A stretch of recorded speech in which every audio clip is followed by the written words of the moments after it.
Well, hello, everyone. I guess welcome to the Council on Foreign Relations Supper Club, or whatever this is. I haven't seen a venue quite like this here before, but I'm Tom Gelton from NPR, and you're all here tonight to learn about America's place in the world. We're going to be discussing a new survey report from the Pew Research Center that was conducted with the support of the Council. The report focuses on current trends in public opinion on U.S. foreign policy and international affairs. It combines surveys of Council on Foreign Relations members and the general public on emerging U.S. foreign policy goals and concerns.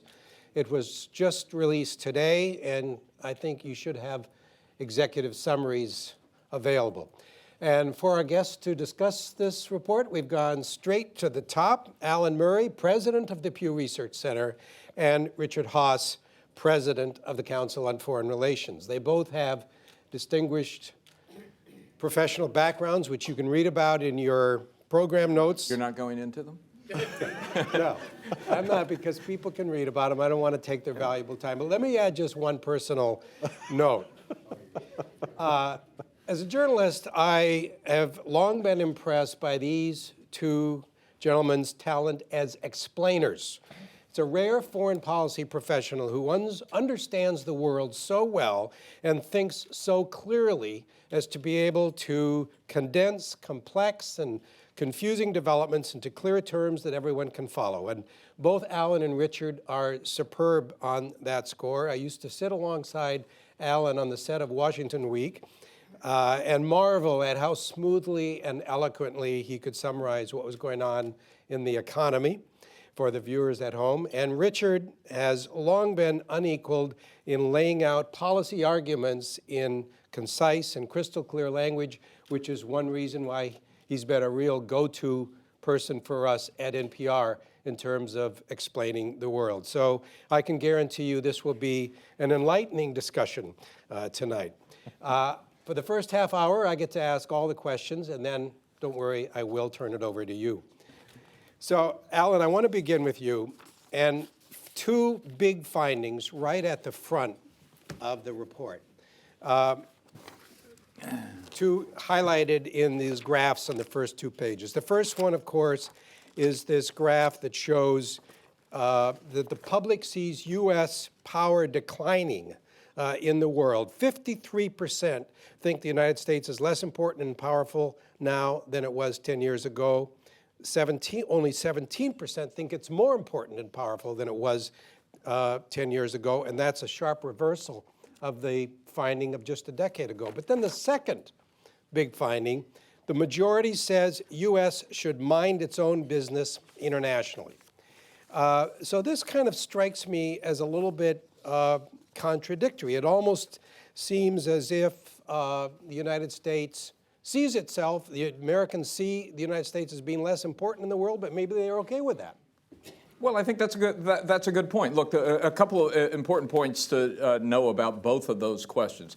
The first one, the 53% think the U.S. is less important and powerful than it was a decade ago. That's a question that's been asked for 4 decades, never gone over 50% before in those 4 decades. The second one, 52% think the U.S. should mind its own business and let other people get along on their own. That's one that's been asked for 5 decades, never gotten over 50% before. So something very unusual is going on here. But I'm not sure they're inconsistent. I mean, sure, the U.S. is less important, less powerful, and for the moment they're fine with pulling back. That state of affairs. Yes, but let me add one more trend here that I think is surprising and maybe in some ways the most significant finding of this, which is that when you turn to the economic issues and you ask people about economic engagement in the world, support remains very strong. Mm-hmm.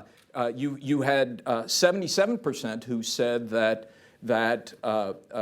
business and trade relations with the rest of the world is overall a good thing. 66% who said global engagement, the benefits of global engagement, economic engagement, exceed the risks. So this is not sort of a blanket isolationism going on here. There is a definite pulling back in terms of foreign policy, but a willingness to continue to engage on the economic Now, front. just to underscore that point for a minute about how much of a change there's been, I was struck by how many of the findings in this survey have actually been consistent with previous years. So views, as sort of a baseline, views on a lot of issues in terms of threat and security and so forth have actually been fairly consistent over the years, with the exception of these two, which shows that something really has happened. Something profound is going on. I just want to take a second and highlight one other very significant finding of our research, and that is that the council, members of the Council on Foreign Relations are very good poll takers. I think it was, 1,838 of your members answered the poll, and they did it with great thoroughness, and particularly the open-ended questions got lots of good answers. So we like this. With 39% response rate, we like this group. This is, if you answered the poll, by the way, raise your hand so we can See?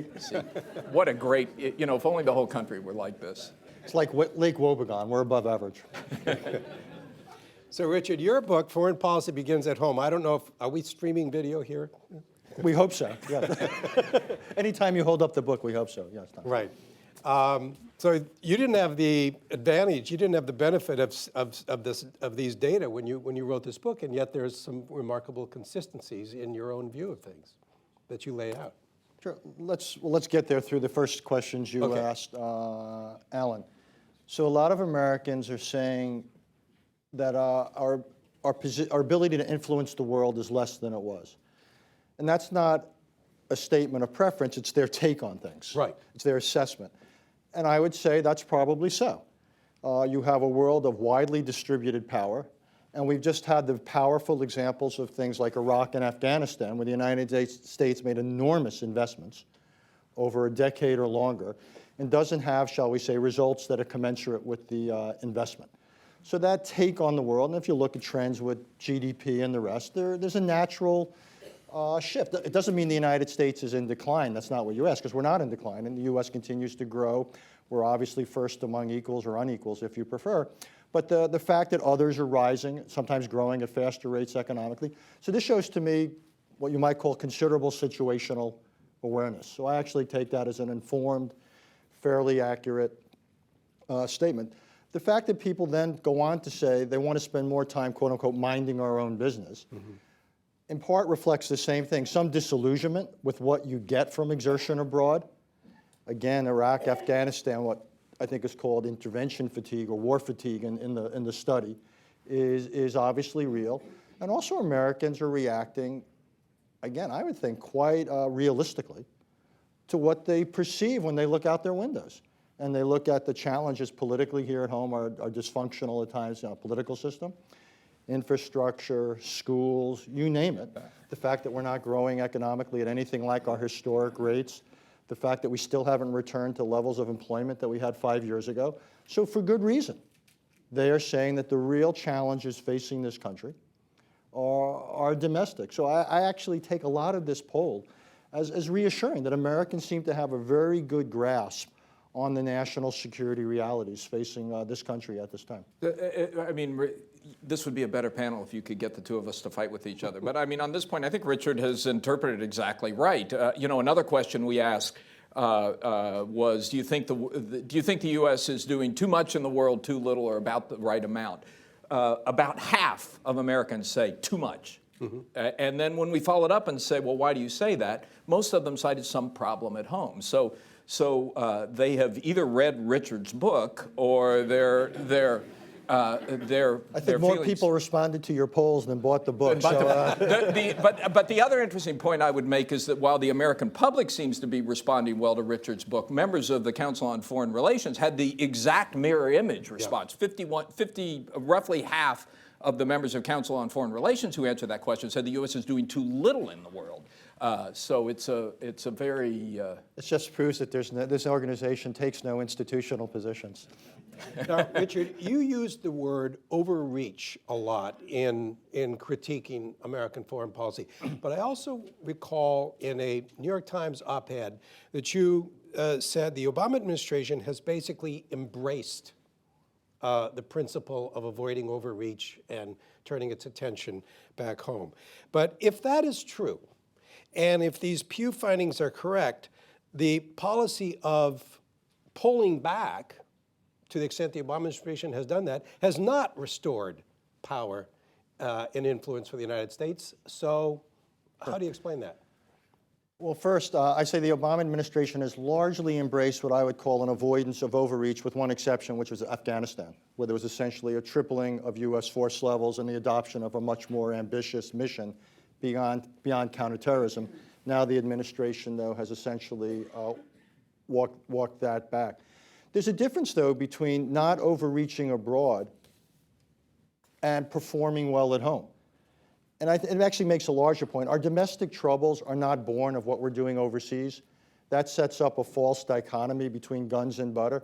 U.S. spending on national security, if you add up what we spend on defense, foreign aid, intelligence, homeland security, diplomacy, what have you, you add all of that up, and as large as the numbers are, as a percentage of GDP, it's not particularly large by post-World War II standards. We could spend less abroad, 10%, 20% less, even more than the sequester, and while it would have real impact on our national security, again, it wouldn't fix what's wrong here at home. I'd actually make a broader point. Far more important than how much you spend is how you spend it. And the problem domestically, by and large, is not how much we spend. We spend a hell of a lot on healthcare. We spend, what, twice the average of the OECD countries? We don't live twice as long as or twice as healthy as last I checked. We spend a lot on per capita education, K through 12. We don't have outcomes in any way representative of what we're spending. So the argument that what we're doing abroad, if we were only doing less of it, and we are now doing less of it because of mainly the winding down of Iraq and Afghanistan, that it automatically leads to better performance at home? No, it doesn't. Better performance at home will come from smarter policy at home. It won't simply come from doing less abroad. Indeed, I just finished the foreword to the paperback edition of the book. I don't pardon me for a second for referring to it, but the argument I make is, whereas I was worried most about overreach and underperformance domestically, I now am worried about underreach. I am worried about this poll, that there is, and it crosses political lines. For those of you, by the way, who think that we don't have enough bipartisanship, some cases we have too much. And we have elements of bipartisan agreement here about doing less abroad. Mm-hmm. And I think it is a misreading of how we got to where we are. Simply by doing less abroad, we will not help ourselves at home. We've got to be smart about what we do in both places. Mm-hmm. Alan, correct me if I'm wrong, but I think one of the findings in the report was that a lot of Americans think that President Obama has not been tough enough abroad. That's right. It was about half think he hasn't been tough enough, and his overall ratings on foreign policy have gone down pretty dramatically. In fact, if you think back to the beginning of the administration, he would consistently get higher approval ratings on foreign policy than on domestic policy. That's now reversed the other way. You have to think a little bit about the timing of this survey. This happened right after Syria, yeah. and both the public assessment and the Council on Foreign Relations assessment of his handling of Syria is very, very negative. Think that it showed that it weakened the United States and strengthened Russia. Large majorities believe that. So, but there should be apparently then a sizable portion of the public that thinks that the American president needs to be strong abroad and project strength abroad, and yet not get into other people's business. Well, that's right. In fact, Richard was talking about defense spending. The support for defense spending that you see in this poll is actually pretty strong. You have I'm going to use a lifeline at some point and call on my folks here to get the exact numbers, but it's, I think over 60% either felt that it was okay or not enough. And so strong support for defense spending. The other thing that showed up in this poll is that a majority of Americans think that the U.S. should strive to remain the world's only military superpower. So it's kind of interesting. Again, that's not really an isolationist sentiment. This is not an isolationist poll. Actually, George Kennan would like this poll. This is a realist poll. You have surprising numbers against the United States trying to remake other countries, or skeptical of it. Support for a foreign policy dominated by democracy promotion and human rights promotion is modest, extremely modest. So I think what you're mainly seeing is something of a reaction to what was seen again as trying to do too much of the wrong things in parts of the world. But it's not an across-the-board pullback. It is not an indiscriminate reaction against international involvement. It's much more nuanced than that. You know, Well, pick up on the economy aspect of that you mentioned at the beginning. well, that's right. They favor economic engagement. Another striking finding, and we've seen this in previous polls, is that more Americans think that China is the world's leading economic power than think the U.S. is the world's leading economic power by pretty substantial percentages. Now, in that case, I'm not sure what data you base that judgment on, but it tells you something about the sense that Americans have about what's going on in their economy. So it's a... You're right. Alan, though, mentioned the economics at the beginning, which I found the single most surprising part of the poll. Because normally you would have said in an era of prolonged economic growth, persistent high unemployment, low levels of employment, we still haven't bounced back to where we were 5 years ago, that there would be a tremendous surge in protectionism. And we're not seeing that in the numbers. In a funny sort of way, the American people, or in a good sort of way, I would argue, are far more open economically to global involvement or engagement than are the elites who purportedly represent them. So one of the most interesting numbers was the openness to foreign investment in the United States, extraordinarily high. I took that as a great sign because one of the things I believe in is a national infrastructure bank. I live in New York, and we just saw the terrible accident. And one of the, yes, there was obviously, or not obviously, purportedly some human error, but you're dealing with anyone who's been on those trains knows how old the rail bed is, the trains are, and so forth. Or anyone who goes back and forth between Washington and New York knows that even the so-called fast train is a slow train. We don't have anything like a modern infrastructure. An infrastructure bank would largely be funded not by public money, by private money. And a lot of that money would come from abroad. So I read that and I go, wow, there's much more openness to foreign investment in the United States than I would have thought. And then politically, you would think by watching what goes on inside the Beltway. People are understandably uncomfortable or opposed to the building by American companies of plants abroad. They see that They don't like taking jobs overseas. right, that's offshore. They see that. So I read that and I say, wow, there might be potential support for changing the corporate tax rate. Things that would encourage American firms to bring the profits back home and potentially build here. So again, I read this and I go, there is much more openness economically than, again, probably most of us would have thought in a time of sustained economic difficulty. Very striking. Well, yeah. if Americans think that China is the dominant economic power in the world, maybe they think they already own America. Well, Well, they're not paying their tolls in yuan, so I doubt it when they go across. No, but you hear about China's economic growth having been double digits for decades. And people are, again, painfully aware of their own economic travails. So the idea that a lot of individuals would come to that conclusion is, to me, not that surprising. you know, I want to go back to another issue that Richard mentioned in passing, but I think is really pretty profound. And this showed up both in the public survey and in the council survey.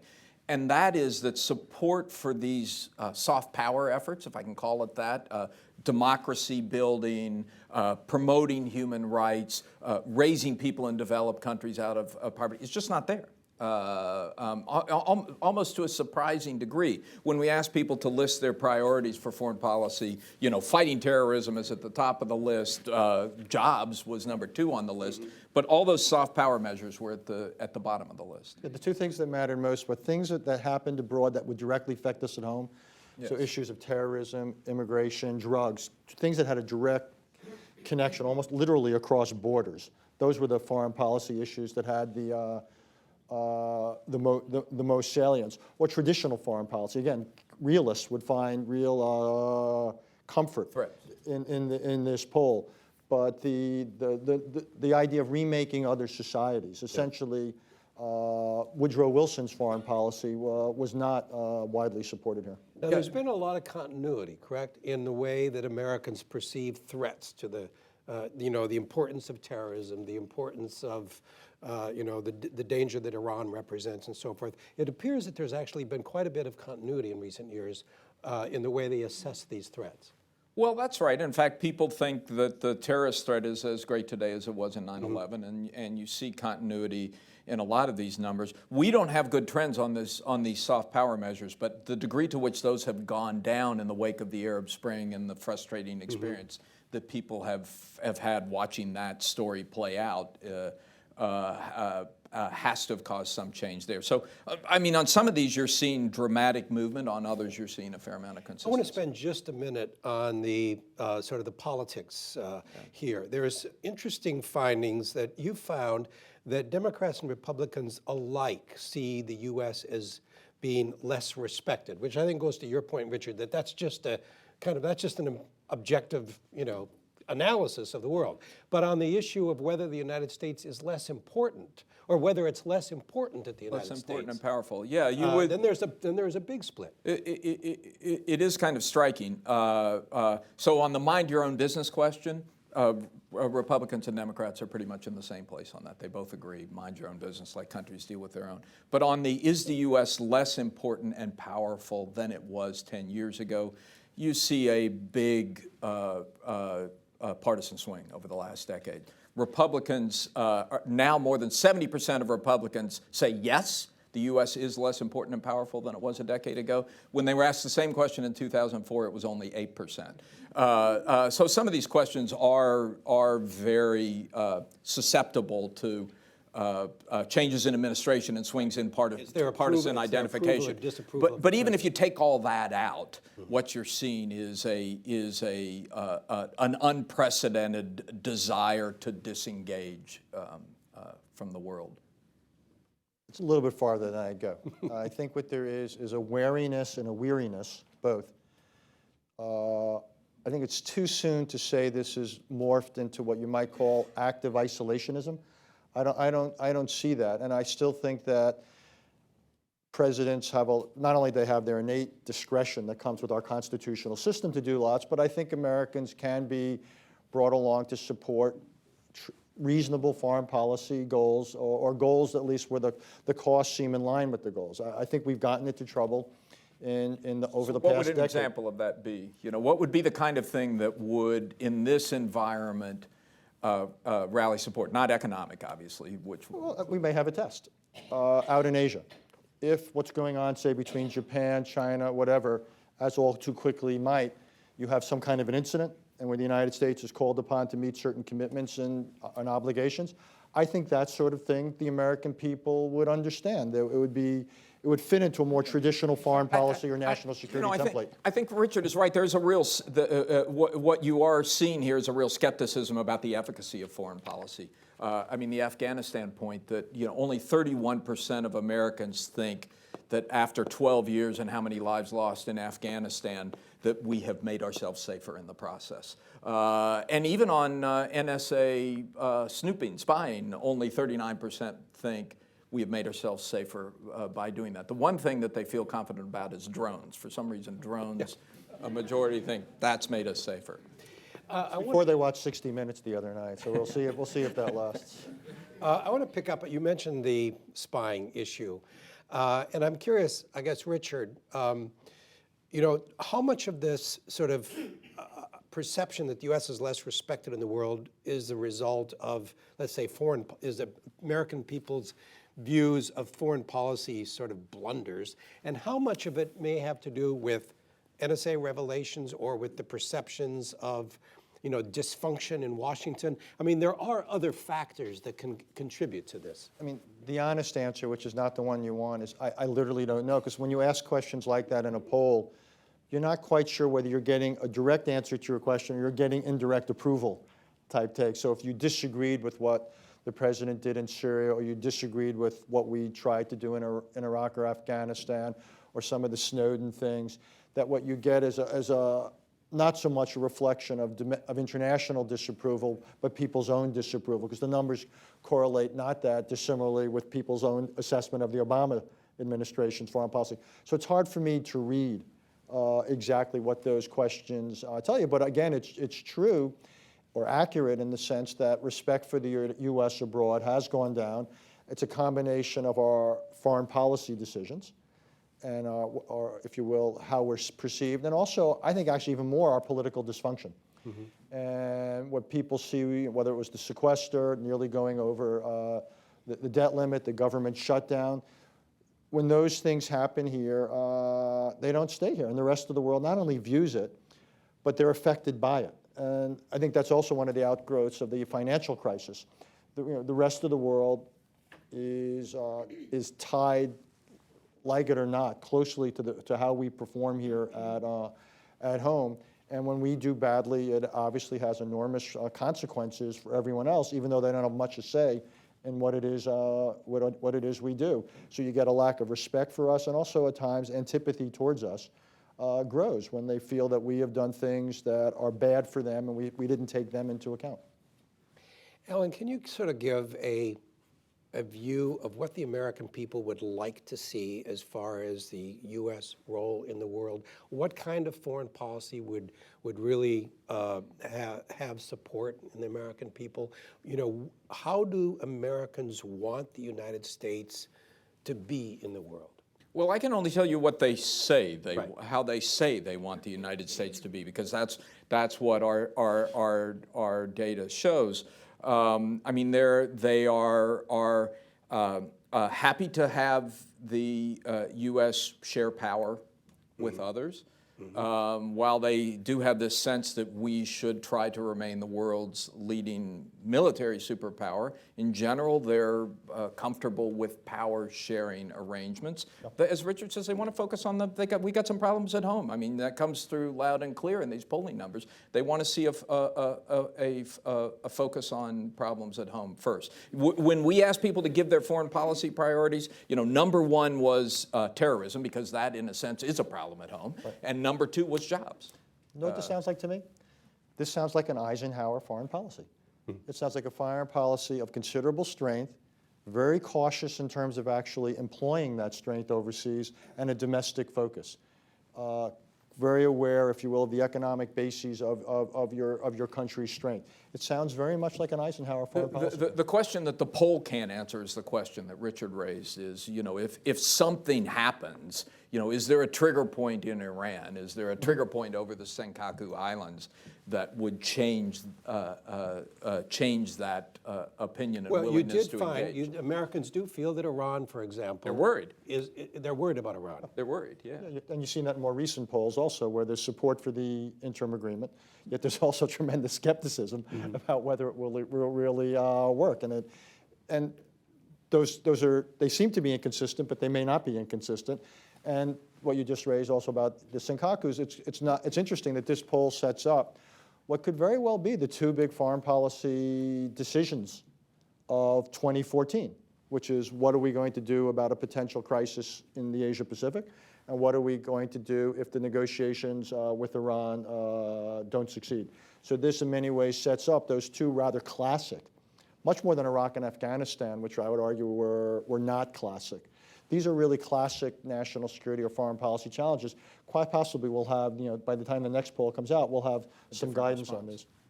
Now, before we came in here, I was saying that I thought there was evidence in here that the American people can be somewhat fickle in their view of what they expect of the United States abroad, and both of you challenged me on that.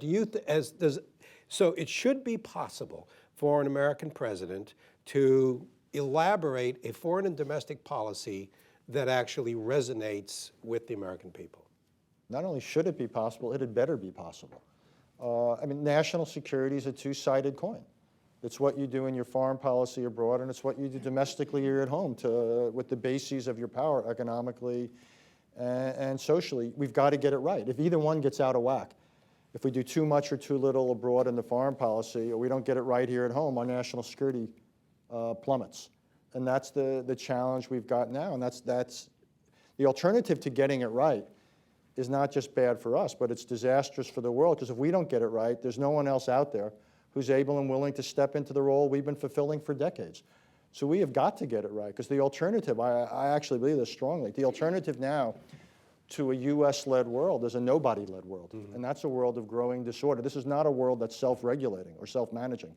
So we either get it right, or we enter into, I believe, what could be a prolonged, dark era of international disorder.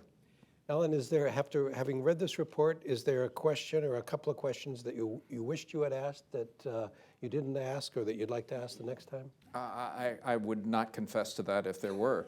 I think we asked exactly the right questions, right? Team, right? Yeah, okay. You need a lifeline for that? All right. Well, on that point, let's turn it over to the audience. Maybe you have some questions that you think Alan and the team at Pew should have asked. So if you could, I have a little instruction here. You should identify yourself and wait for a microphone. Do we have microphones? Okay, Mitzi here in front. Here's a microphone. I'm Mitzi Worth. I'm with the Naval Postgraduate School. I found this a very interesting conversation. Do you think the people who voted for our present Congress wanted this kind of chaos? I mean, you keep talking about the American people. They're surely a part of it. Well, I think it's important to point out that when people vote, that people don't vote in this country for Congress. They vote for their individual representatives, be it their congressman or their senator. And often they have by definition, those who win the elections, a majority of those voting support this or that candidate for Senate or the House. So there's often a tremendous disconnect between public attitudes towards Congress as a whole as an institution, which is usually about 10% or lower these days in the public estimate, and their support for their individual member, who they often feel good about enough to reelect them. But it is clear that there is this now this very sizable minority, a big chunk of the Republican Party that thinks gumming up the works in Washington is probably the best way to go. I mean, one of the things that our polls have shown this year is that you have about a quarter of the public who actually said that they would like public officials to undermine the health care law to make sure that it isn't effective. I don't know. I mean, I would ask the folks at Pew if we've ever seen anything like that before. But when you have a sizable percentage of the public not just opposing it, but saying now that it's been passed, we want you to undermine it. So what you call chaos may be a desired outcome not by a majority, but by a sizable minority of the public. You mentioned before the split between Democrats and Republicans, but you didn't get real fine-tuned in terms of sort of the Tea Party wing of the Republicans and kind of more established. We do that, and you see some of that in this poll. The Tea Party feels very strongly about Israel, for instance, and very, very positive about Israel, very negative about China, and is distinguished from other Republicans in that regard. So you do see some, I think we all know it's a truism that the fault lines in the Republican Party these days are deep and profound, maybe not as profound as the fault lines between Democrats and Republicans, but certainly something worth watching. But I would actually make a slightly different point, which we didn't ask about it directly in the poll. But the fault lines of the American foreign policy debate do not correlate closely or align closely with party lines. If you look at, for example, who favored at various times, say, intervention in Syria, you had groups of Democrats and groups of Republicans who opposed certain crises or certain foreign policy actions, groups of Democrats, groups of Republicans. And I think that's an important point, which is you've got in each party various tendencies now. It's very hard to say what's a Republican foreign policy or what's a Democratic foreign policy. I think within each, I can find at least three schools of thought fairly clear within each of the parties, and it's one of the reasons I believe that explains at times the lack of coherence and the lack of consistency. But while that's certainly true, it would be wrong to say that means that politics ends at the water's edge. It does not. I mean, you look at that huge swing on the important and powerful question. Okay, good. Just making sure I didn't misread the book. No, sir. Hi, my name is Jim Keith. I'm a retired diplomat and a business consultant with McLarty Associates. This realist interpretation and the notion of support for power sharing would seem to be at odds with the notion of American exceptionalism and asking again this question of whether a foreign policy could resonate at home. Certainly one doesn't see politicians running on the basis of opposition to American exceptionalism. Can you draw conclusions from the poll about potential popular support for? I am going to pull a lifeline now. Carol or Juliana, did we have any questions in there that really get at the idea of American exceptionalism? Not specifically, but I think you do see that. We're going to wait for the microphone just for a second. Yeah. This is behind you Carol there. Dougherty. Yes. I'm Carol Dougherty with Pew Research Center. I mean, you do see the support for America remaining the military superpower, for instance. I mean, there is that sense of global leadership, even as the public wants to pull back a little bit. You do see that, and I think other polling has shown that the Americans think of themselves as something of a special nation. in the back there.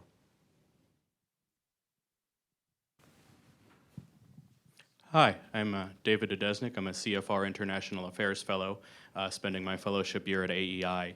And I wanted to pick up on Dr. Haas's comment that this is not an isolationist poll, and it seems that there's even an explicit disavowal that there's an isolationism is evident in the data here. Yet that strikes me as quite noteworthy because 4 years ago, the headline of the Pew America's Place in the World report was Isolationist Sentiment Surges to 4 Decades High. And in 2005, one of the big lines was isolationist revival. And yet the indicators used to identify isolationism, especially this should America mind its own business, those have only continued in the direction that was previously identified as the isolationist direction. So I guess I want to ask, Mr. Murray, is why has Pew changed sort of the conceptual framework? Why did data that previously suggested America was going through a resurgence of isolationism now yield to a report which explicitly says this is not evidence of isolationism?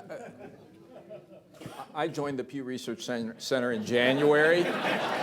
I don't think I have to defend the previous reports. I'll defend this one. I think it's a fair point. Look, I mean, we make reevaluations. I don't know if one of you guys want to step into this thicket on my behalf. We make reevaluations, but I think if you look at this poll, you're gonna brave this, Carol. Go ahead. Carol. You know, it's a loaded term for one thing. I mean, it is, and we all know that. I think, you know, we could go through the history of this question, mind your own business. It actually has some basis in 1930s isolationism and was sort of modeled on that. On the other hand, you see a more nuanced view this time. I mean, as Alan pointed out, the economic engagement numbers are very strong.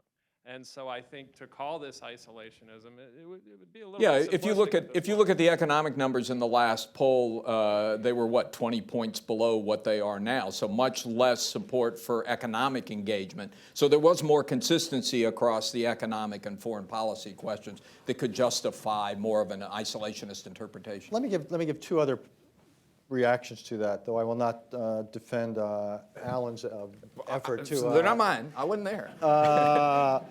Which is the idea that you'd want to do more at home, or quote unquote, mind your own business, to use the wording of the poll. I'd say two things about that are not isolationist.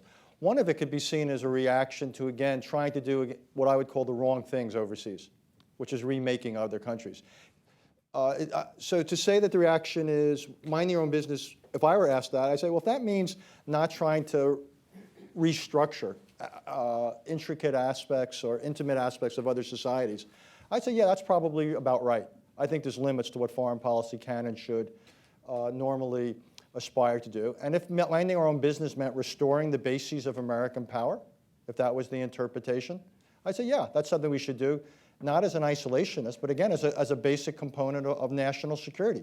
Unless we are strong at home, we're not going to be strong abroad. Now, where minding your own business does become isolationist is when you're not even able to see that your vital interests are engaged overseas and you need to act on their behalf. Your own business. That second half of that phrase is your own business. Right, so and that's what the phrase is to me. It's open to certain interpretation. So it's interesting as a historical tool because it shows broad trends. My hunch is there's probably a danger in parsing it because different people may answer the question interpreting the phrase somewhat differently. It's a metaphorical question, and you know, I don't think anybody sitting around today would phrase the question that way, but it's one that's been around for 5 decades, so it gives us the historical perspective. By using the same question, it gives us some historical perspective that's useful. Ma'am.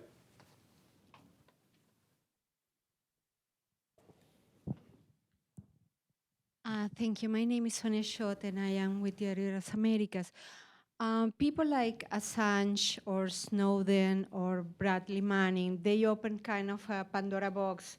And I was wondering if you have some comments on what happened to the image of the U.S., not just only locally, but internationally. Thank you. Yeah, I don't know that we have any data on that internationally yet. I can tell you what this poll shows in the U.S. is that in spite of these other trends we've been talking about, 55% of the people who responded said that what Snowden did harmed our national interests. They were, the public was negative on it and him. Right here, sir. You've had your hand up for a while. Alton, you got a microphone just behind you. Alton Fry of the Council. I wonder if this contour of opinion doesn't suggest some priority for changing the vocabulary of our foreign policy discussion. I hope and believe we're all past the point of the unipolar moment, so that vocabulary has decayed. If a significant fraction, maybe a majority of Americans, think the Chinese have the greater economy, we're already past even persuading Americans that we are the sole superpower. And even if we want to retain the status as the military superpower, which seems to me objectively a fair description, if we want a president and a Congress to find common ground based on opinion in the American community, don't we need some new vocabulary to help Americans find that common ground, and for a president particularly to lead in that direction? I'm recommending new vocabulary and invite suggestions as to what it might be. Do you have a term? No, I'm thinking about it in reaction to this discussion this evening. Give me a week. Well, you can come, like, we've struggled now for, it's interesting, next year marks the 25th anniversary, the quarter-century anniversary of the coming down of the Berlin Wall, and what might be the symbolic end to the Cold War. And yet American foreign policy has been going about its business for now nearly a quarter of a century without a vocabulary in some ways, without a new construct. I mean, containment could survive everything except its success.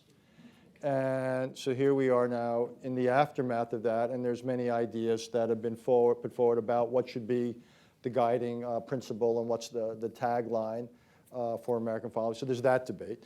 And then there's separate from that the analytical debate. How do you describe this world? And you're right, it's not unipolar. In some ways, it never was. That was a simplification. It's certainly not bipolar like the Cold War. It's not even multipolar, I would argue. Multipolarity suggests a handful of countries that dominate the world like they did a century ago. I actually believe power is far more distributed now than it ever was. I use the phrase non-polar. There's so many poles that it's silly to talk about polarity. And you got poles that are states, you got poles that aren't states. You've got, the major international companies, be they in the extraction business, the IT business, whatever. They're now major international players. NGOs can be major international players. The Gates Foundation's a major international player. News organizations are.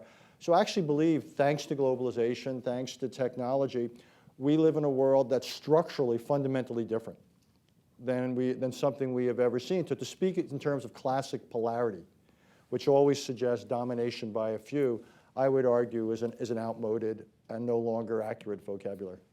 Why is non-polar not anarchy?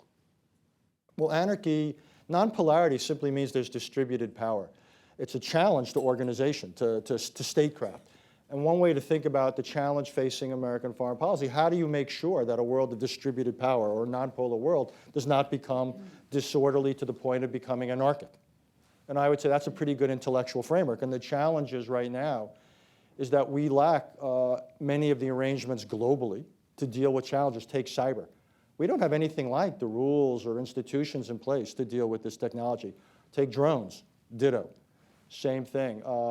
We have more in the way of mechanisms to deal, say, with proliferation or trading issues, but still even there's a gap or there's a lag. So one way to think of the challenge facing foreign policy is how do you narrow this gap between global challenges and global rules and arrangements? The phrase I would use is integration. What we want to do is integrate the world so there are rules and there are arrangements in place to deal with these challenges. But I would simply say the gap is large, and that's one shorthand to thinking about. Climate, by the way, is another. It's one of the ways to think about the challenge facing this president or his successors. Alan, remind us how Americans view the United Nations and other international institutions. Yeah, I mean, interestingly, the support for the United Nations also was fairly low in this support. I don't remember the exact number. Michael or Carol or Juliana, you may have it. not. It is clearly gone down over the course of the last couple of decades. And by the way, among council members as well, there was not a whole lot of interest in the United Nations. But support as for an efficacious- multilateralism is high. Correct. What's interesting is It's just, that, it's efficacy. It's what you right, said. and It's that's a good efficacy. sign, because that means the UN doesn't have the franchise or monopoly on multilateral efficacy or legitimacy, as it shouldn't. So you end up going forum shopping, and you find multilateralism that works, whether it's standing or you bring it into existence as you have to. That to me, that's a pretty grown-up approach to dealing with international challenges. Mr. Wendt. Yeah.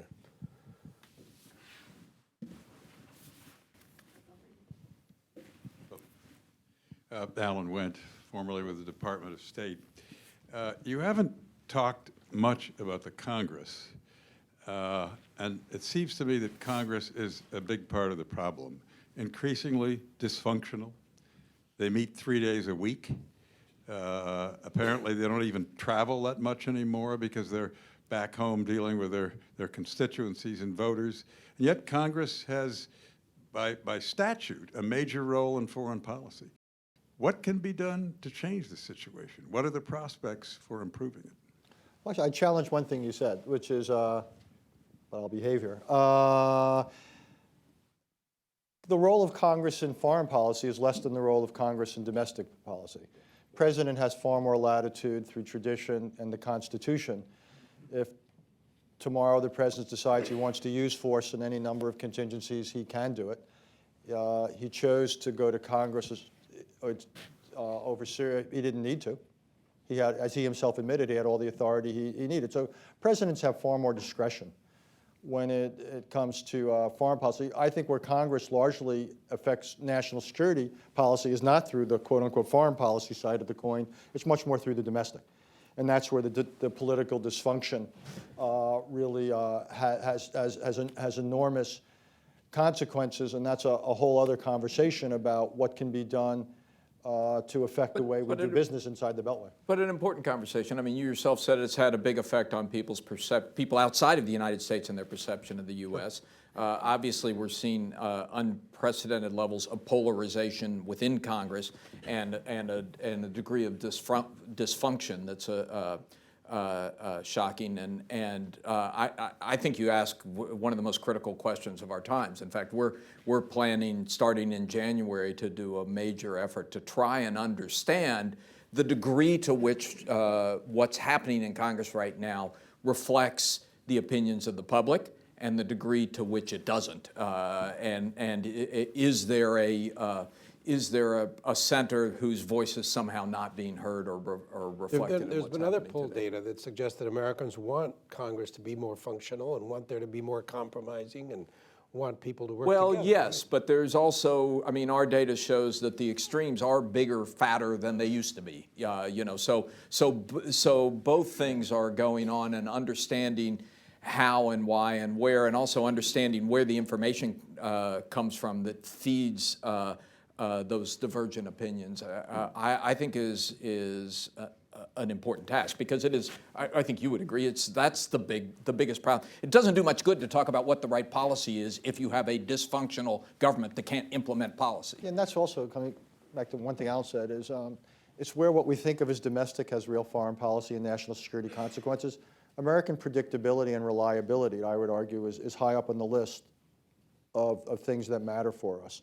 And if countries start discounting our predictability and reliability, it reinforces this trend towards disorder or even anarchy. And I think that's part of the results of what happened here over the last few months, is a lot of countries took their measure of us and said, wow, if they can shut down the government, if they can nearly go over debt ceilings, if the sequester raises questions of resource availability, what this has done is raise questions of American ability and will to be a consistent actor in the world. And I think the repercussions of that are potentially large and costly. Let's go to the back of the room. Ma'am? Natalie Liu with Voice of America. On Syria, I see that a majority of the council members, 74% to be precise, consider Russia as coming out of the crisis as stronger. And about equal measure of members, 72%, consider that the United States has come out of this as weaker. I'm wondering whether the panelists think Russia's gain and America's concurrent loss or retreat on this will endure in terms of each country's credibility, prestige, and of course, influence. Yeah, the only thing I would say, I mean, Richard's in a better position to answer that. The only thing I would point out is that the poll went into the field right after the event, so it loomed very large in the minds of the people who were answering the poll, and that won't persist. I mean, other things, stuff happens. Things will take the place of Syria in forming people's perceptions about the U.S. Role in the world. I don't think Russia is in a position, if you will, for any number of reasons, largely because of its domestic flaws and shortcomings, to be a major international actor across the board. You've got a population that has dwindled significantly over the years. You've got a very, what you might call a cash crop economy without much in the way of economic development or modernization beyond oil and gas. You've got a top-heavy political system that is connected to a top-heavy oligopoly economically. I actually think Russia is potentially in a quite vulnerable position going forward. So there's many things I worry about in the world when I get up in the morning. Russian power is not particularly, is not one of them. One of the striking stories of the last decade will be how little Russia did with its oil wealth economically. There's one point here I'd like to call attention to, which is that even this dramatic finding about the views of U.S. global power falling to a 40-year low, this is a relative statement. It says that the United States is less important and powerful than it was 10 years ago. It's not an absolute statement. And I'm wondering if there's a danger in paying too much attention to relative changes in perception and ignoring or not paying enough attention to the absolute perception. Tom, is the U.S. important or not? I think on that question you're absolutely right, and that's reinforced by the fact that the partisan swing was such an important part of that question. But when you look at the questions of the whole, the mind your own business question is not a relative question. Yeah. So when you look at the and the question, the 50% of the public who says, or 51% of the public who says that the U.S. is doing too much in global affairs. Right. Those are not relative statements. So I think when you pile them all up, you see something going on here that we haven't seen in decades. Yes, ma'am. Right behind you. Mm-hmm. My name's Wendy Freeman. I have a methodological question. For those of us who sit on the other side and read these numbers and genuinely don't understand, without revealing all the proprietary secrets and the trade secrets and everything else, since the last time you did this poll, what has changed in the way you've asked the questions, elicited responses, given social media and just the whole technological revolution in terms of crowdsourcing and everything that goes on with polling? I'm just curious how that's in terms changed. of the way we do it? Not much. Michael Dimick was involved in both and heads our political research. And it's an excellent question. I mean, gauging public views on things is getting difficult. I mean, the first polls that were done in this series, many of them were face-to-face. Some of the old trends that you saw, people knocking on doors and sitting down in your living room and asking you how you felt about these things. We switched to telephones back in the 70s, and now we're switching to cell phones. Half of these interviews are done over cell phones to be sure we're reaching people who don't have landlines at home.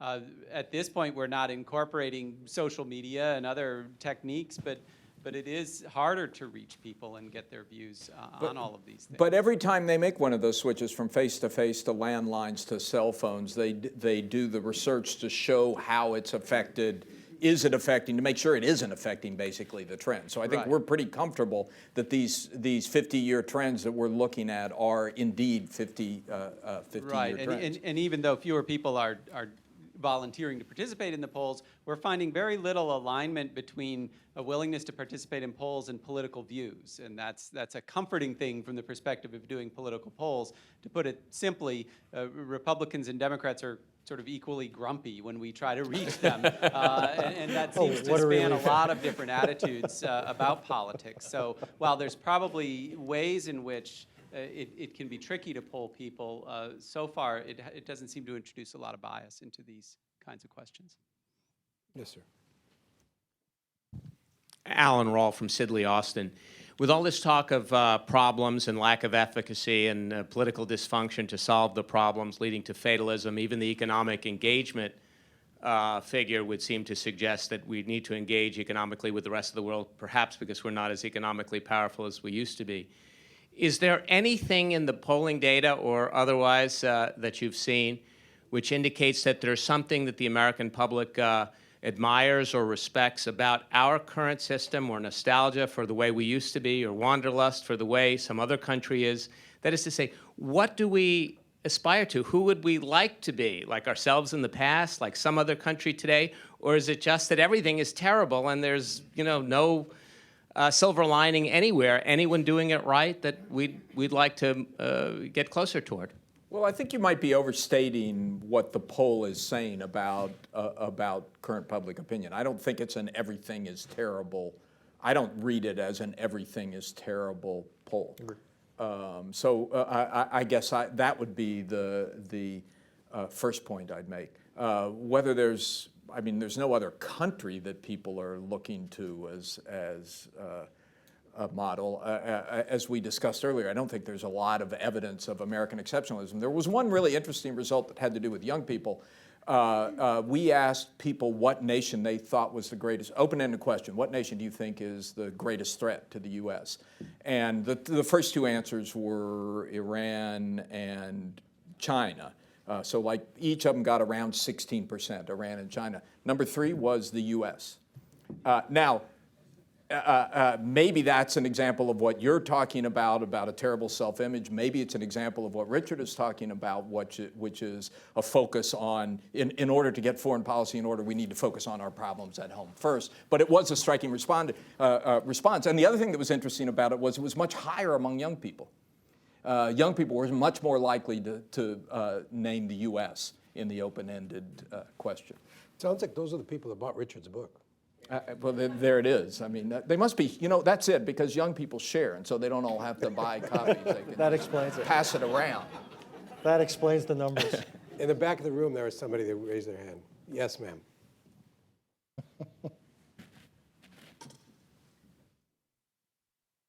Thank you. My name is Jeanine Nguyen with Voice of Vietnamese Americans.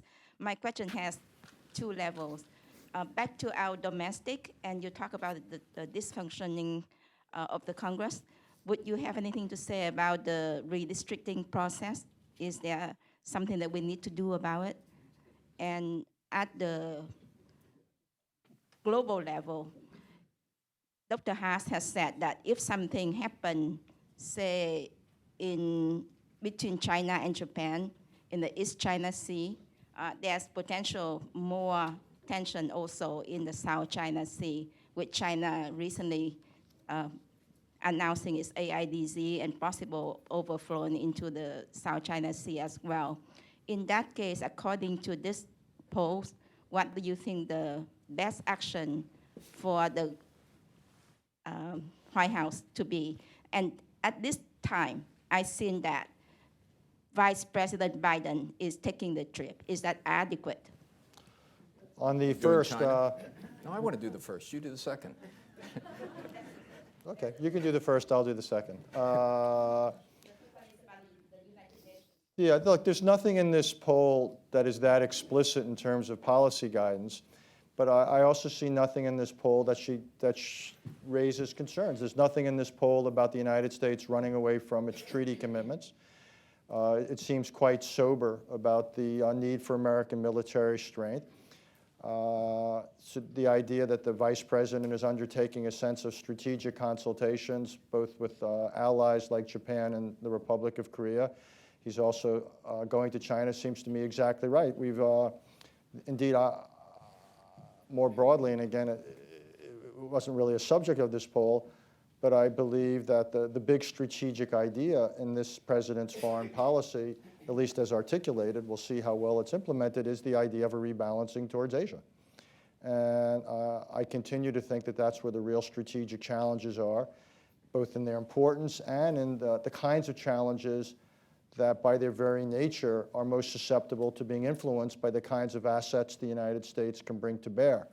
All of that distinguishes Asia from the Middle East, where I would argue that the kinds of challenges we face do not often lend themselves to the kinds of strategic assets the United States can bring to bear. So I'm very comfortable with the idea of the vice president doing what he is now doing, I think. And more generally, I think what we've done over the last couple of days in reaction to the unilateral Chinese proclamation of the air defense identification zone, including the B-52 test and so forth, is sent an important message both to the Chinese but also of reassurance to our friends and allies in the region. Yeah, and quickly on redistricting, we don't have any data that shows that redistricting is the problem, and I don't think we've seen any data that shows that redistricting is the problem or reforming redistricting would solve the problem of polarization in government. Certainly won't help you in the Senate. And government dysfunction. Having said that, just as an individual, this is not just having watched this over the last 3 decades, the way we draw districts in many states is obviously crazy. We've abandoned all standards, any sense of geographical boundaries, of coherent communities. It doesn't make any sense. But the data is really mixed on whether fixing that policy problem would have a big effect on the political dysfunction in Washington. Okay, we're pretty much out of time. I don't know, does anybody have a question that can be answered yes or no?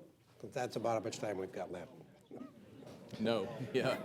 No. That one. Okay. All right. They'd be out of the council if they had such a thing. There's a reception outdoors. Thanks very much. A reminder, this was on the record in case you wondered. No objection to that, I'm sure. Thanks very much.